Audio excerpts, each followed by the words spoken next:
Breaking news, folks. The US SEC shocks the crypto world yet again.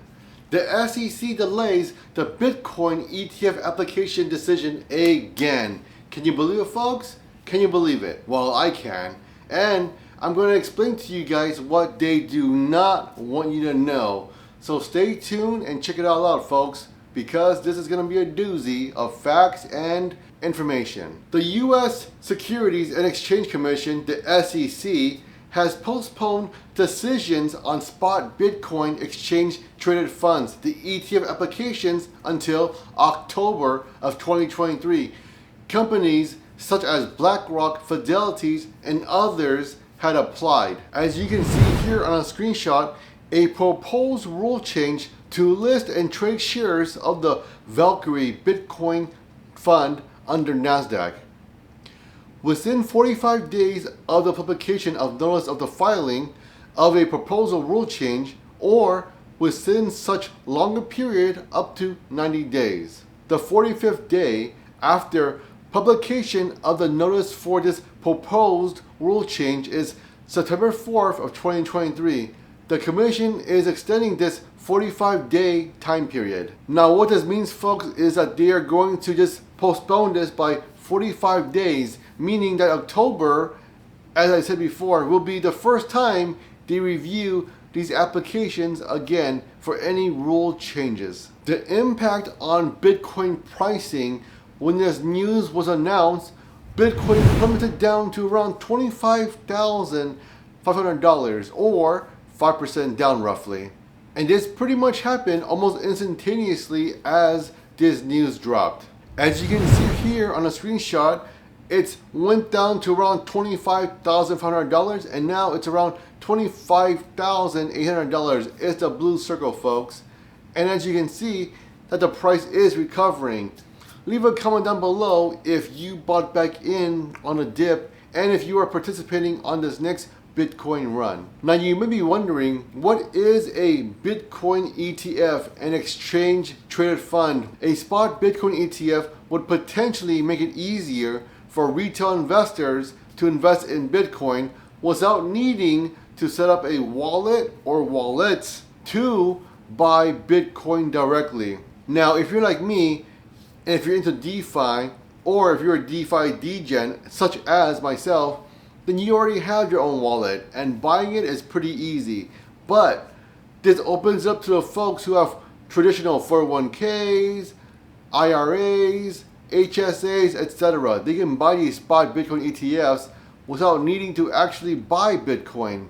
This goes back to the gold days. Yes, I said gold. Yes, that yellow worthless stuff people claim that is worthless. They also have a gold commodity spot where you can buy gold, effectively an IOU, and as a gold commodity goes up or down, well, you get gains or losses based off of that. However though, you do not own any actual physical gold.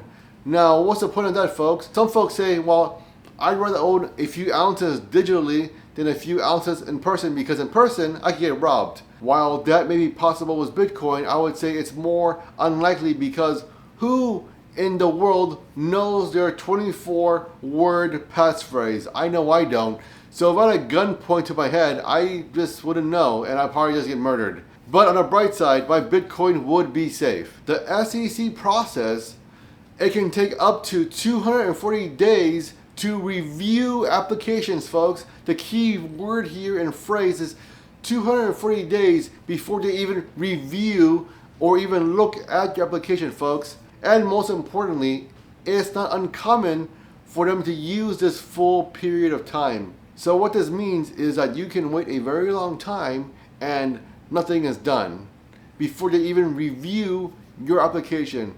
Man, that is a very long time. Go ahead and check out this screenshot, folks. Bloomberg Intelligence is providing it. So you can see ARC21, iShares, Bitwise Bitcoin, Vanek Bitcoin, Wisdom Tree, Investco, Wise, Valkyrie. As you can see, there are many different companies trying to file for a spot Bitcoin ETF.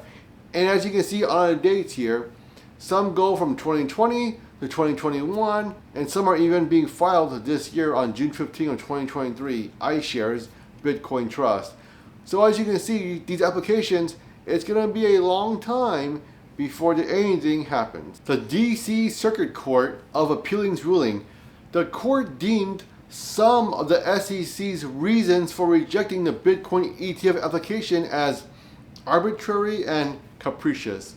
Well, to me, that translates into the SEC isn't doing their job and they aren't doing any real due diligence, because if you're giving arbitrary reasons, it means that this is kind of what you think, not what you found. Grayscale had argued against the SEC's rejection of its proposal to turn the Grayscale Bitcoin Trust into an ETF. The court highlighted the close correlation between Bitcoin and Bitcoin futures. Now, as you can see here on a screenshot, it clearly states Grayscale versus the SEC. So as you can see, folks, Grayscale is fighting to get a spot Bitcoin ETF approved. The reason why is because they have tons of Bitcoins, and why wouldn't they want to monetize this solution? Because they have a lot to gain from transaction fees and, of course, all types of leverage products. Now we're going to go ahead and do some Bitcoin market behavior to basically show you what people do when things happen. So, as you can see here on a screenshot, the yellow circle, that when Bitcoin Grayscale was approved, booyah, it went to around 28K almost instantaneously. And once that was taken away, it went down almost immediately as well, back down to 25.5. And now we're seeing a little bounce to around 25.8 as of the recording of this video. The question here is that, are you going to participate in this dead cat bounce? Well, it's literally a coin flop, because if it gets approved, and booyah, potentially we're back at 28K, and if it gets, well, disapproved, then that means that you're going to go even lower than the current price. So this is literally a coin flip. And the question is, are you going to participate in this coin flip? In conclusion, while there's optimism around the potential approval of a spot Bitcoin ETF in the future, the SEC's current delay has had a short-term negative impact on the market. Now, we have to wonder, folks, why is that? Because cryptocurrency, as you know, if you're in it, and if you're a DJ like me, it's largely driven by news and hype and euphoria. So the moment that gets pulled away, so does the price action. If you found any of this content informative, please make sure you support the channel by liking, sharing, and subscribing. It's Hey John. I'll catch you all on the next one. Take care and goodbye.